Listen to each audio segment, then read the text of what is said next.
Want to make the most of your tax refund? File with TurboTax on Intuit Credit Karma. They help you get your biggest refund, and then we help you do more with it. With a personalized plan designed to help you hit your money goals. Start filing today in the Credit Karma app.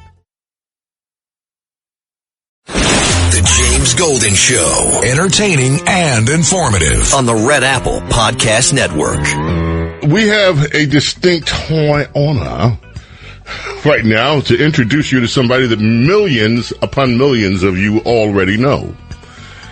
Known as Dr. G, Dr. Michael Guillen, he, for many, many years, was the science editor at ABC News.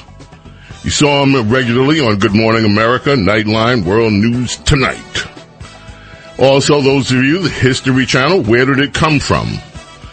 The 1 hour primetime series was him, 3-time Emmy Award winner, member of the renowned Explorers Club, and more than that, just an author. So many great books. I'm reading one right now, Let Creation Speak, just one of his many books on science. Beyond all of that, I call him a friend and a brother. I love this man like you can't believe. Dr. G. Michael, good morning. How are you?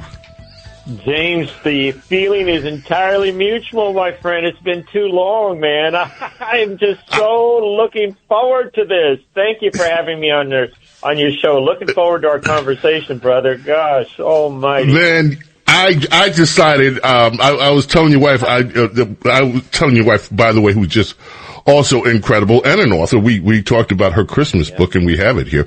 But I was telling her I wanted to leave you alone because I know you were working hard on this movie, so I didn't want to pester you while you were still in development of the movie. The movie is coming out and I want to get to that. The Invisible Everywhere. But I want you to tell people that don't know you a bit about who you are, how you got into becoming this world-renowned physicist, mathematician, scientist, author. Where did you start? Where did it all come from, Michael? Yeah, it's been an amazing journey, James. Nothing like I would have ever imagined. I'm this little Mexican kid who grew up, who was born in East Los Angeles, just like Cheech and Chong, except I'm the real deal. I really was born in East Los Angeles.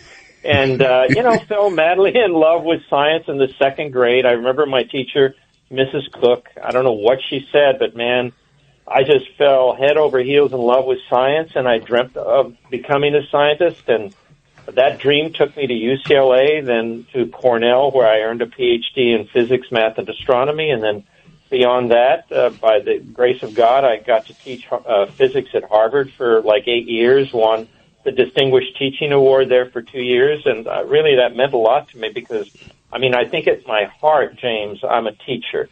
Whether I'm teaching on TV or on the radio or in a movie or in a classroom, I'm a teacher. And then it was just really, things happened. I went to the White House twice. I went to the North Pole, the South Pole. I was the first correspondent to report live from the Antarctic to the North American continent. That was one of the reasons why I was inducted into the Explorers Club. But then I also went down to the bottom of the Atlantic Ocean and almost lost my life while reporting from the Titanic. I was the first correspondent to report from the Titanic. I was the first correspondent to interview Stephen Hawking at home over there in England, and on and on and on and on. It's just been nutso. And now here I am talking to you, James Golden. It's like, I can't believe it. I've got to pinch myself. But you're right. And I have to say, apart from all my credentials, blah, blah, blah, you really are one of my favorite people. And over the years, we've gotten to know each other. Laurel loves you, absolutely loves you. We always love hearing from you. And I know you've been always there for me and so excited about talking whatever you want to talk about, the movie, whatever. It's not just a pleasure talking to you, man. It's a joy. I've been doing nonstop media for the last 3 weeks. But this is the one I've been waiting for and looking forward to. So thank you. Oh, my gosh, you're so kind, Michael. No, it's true. Michael, I want to talk about Artemis last night. So let me begin by asking you a question, your thoughts on Artemis, and then when we come back from our break, we're going to talk about your movie and what it is. But I want to get your thoughts on Artemis, and I want to ask you a question, and I have been waiting to ask you this question, Michael. Yeah, Michael? Go for it. Well, yeah. You want to ask the question, or you want me to give me just some thoughts? Go ahead, ask your question. I'll ask the question, and then I want you to give me the thoughts, too, as you answer the question.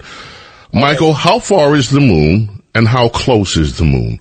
How far is the moon, but how close is it compared to the creation? How close is it, and how far is it? Okay, I'll give you a perfect question, and here's the answer. The moon, roughly speaking, plus or minus, is about 250,000 miles away. Okay, so just think of it as 250,000 miles away. Okay, sounds like a lot.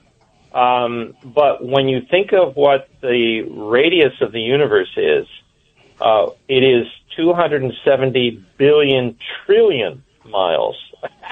So, in other words, if you set out to go to the very edge of the observable universe, you'd have to travel 270 billion trillion miles.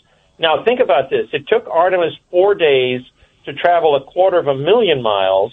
How long do you think it would take you to go 270 billion trillion miles, man? I don't think you're going to live long enough to do that. So that gives you a scale right off the bat. Creation is amazing, mind-blowing. And by the way, that's just the observable universe. Beyond the observable universe, there's an unobservable universe, and that we can never reach. Okay, that's a whole other conversation. Well, that's a conversation that we're going to delve into briefly, because your movie is The Invisible Everywhere. So we're going to do that. Now, your thoughts on us going back into space, the Artemis mission. I tell you, I can't even explain to you the joy and the relief that I felt when I saw the capsule come down last night, splash down, and knowing that our astronauts were safe, especially, it made me reflect on all the astronauts that we have lost in the space program, and it's a number of them. It's not an insignificant number. Not that any life is insignificant. So your thoughts on Artemis going back to space and potentially going to Mars? Well, look, I mean, I'm a child of space program 1.0, Mercury, Gemini, Apollo, and then the space shuttle, the space station. I mean, I was the first correspondent to do a live interview with the Russian cosmonauts aboard the space station Mir for Nightline. So I grew up with the space program, and it inspired me as a child. But here I am, a much older person, witnessing the renaissance, really, the revival of the space program. And when Artemis took off, James, about 10 days ago, it was on a Wednesday. Actually, it came out, I think it launched, about 10 days ago. I mean, from launch pad 39A, that is like legendary launch pad. That's where we launched the first Apollo to the moon. I mean, I literally had tears in my eyes when those engines ignited. I mean, I'll just tell you, I had tears in my eyes. I choked up. And then, you're absolutely right. Last night, Laurel and I were sitting there watching the splashdown live. And there's that moment, when they go into the atmosphere and they have what's called loss of signal, LOS, because of the plasma that surrounds the capsule as it's coming through. It creates all kinds of ions in the atmosphere due to friction. And it blocks any radio signals in or out. So for 6 minutes or 6 minutes plus, we didn't know what was happening. I mean, it could have incinerated, and we would never hear from them again.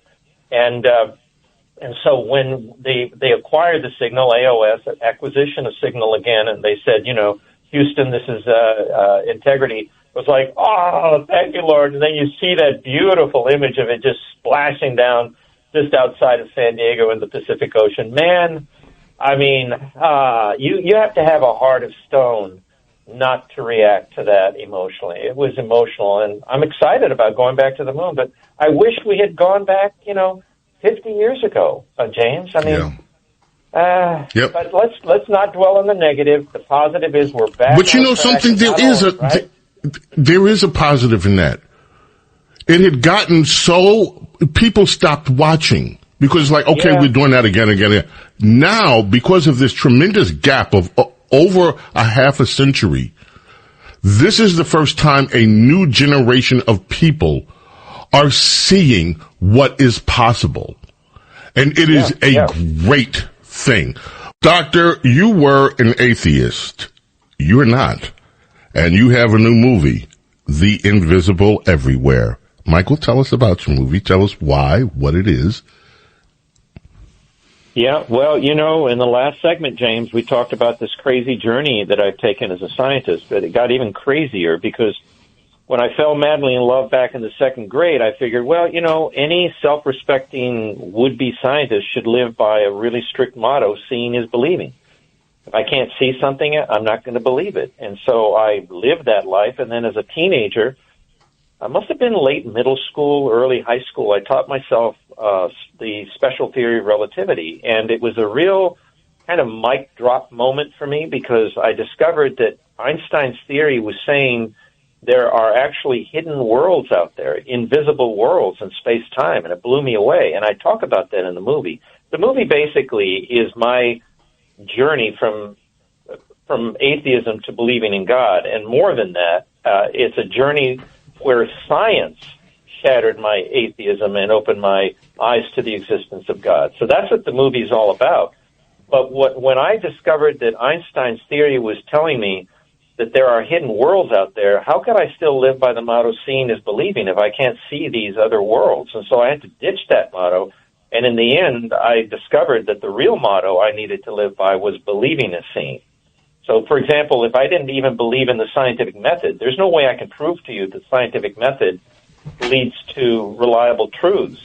I mean, some truths are reliable, maybe not. Maybe they are, maybe they aren't. I can't prove them.